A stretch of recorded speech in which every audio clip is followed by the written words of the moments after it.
A cargo ship or freighter is a merchant ship that carries cargo, goods, and materials from one port to another.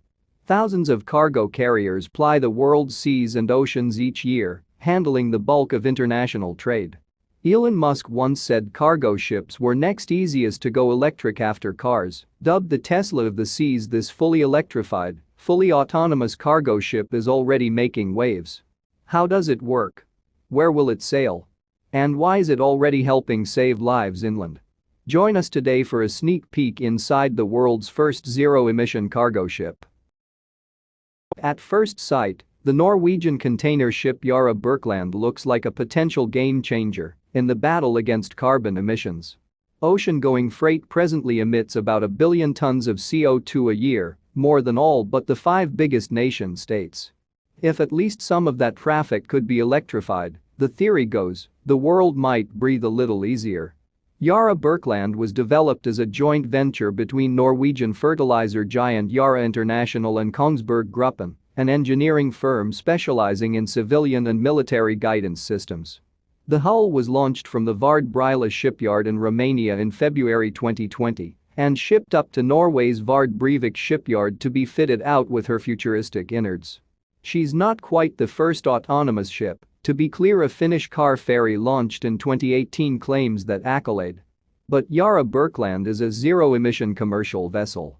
And the juice to fire up her gigantic 7 MWh battery, supplied by Swiss technology firm Lechlanche, will come piped in from the Norwegian grid, which derives most of its energy from clean hydroelectric plants.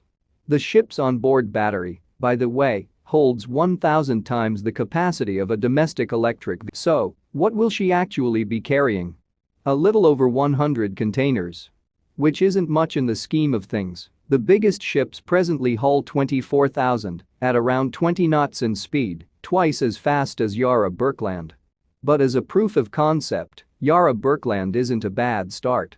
Yara International commissioned the vessel to run between 3 ports in southern Norway: Herøya, Brevik, and Larvik, shipping raw materials and finished fertilizers that are presently transported overland. Moving this same freight by road, the company says, currently necessitates 40,000 fully laden truck journeys a year. The Yara Birkeland will eliminate all those emissions and tiresome refueling stops at a stroke, in turn making local roads quieter and safer for Norwegian citizens. Her maximum voyage length, for now, between Herøya and Larvik is only about 30 nautical miles.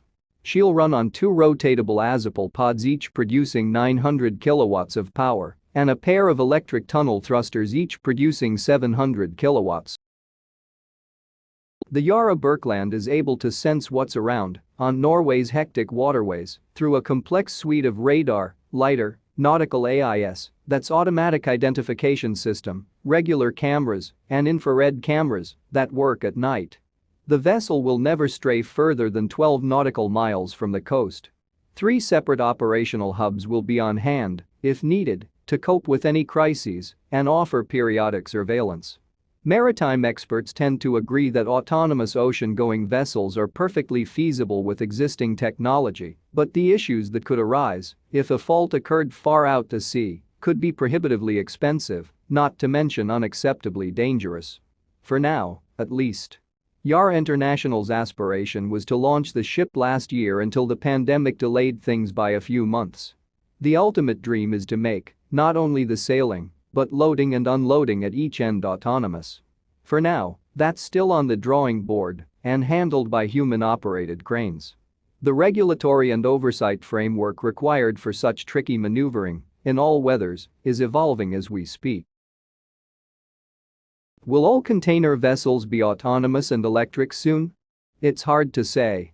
If the Yara Birkeland is a success, when it finally ditches its human safety crew hopefully this winter, it's certain other companies with similarly limited, near-shore use cases will look into the technology. Navigating busy, larger international ports with their own complex legal and regulatory ecosystems will be an altogether greater challenge than poodling about the pretty fjords of Scandinavia. But for now, Yara Birkeland is on track to slash Yara International's operating costs by up to 90%. That's despite the ship costing around $25 million, 3 times as much as a normal container ship of comparable size.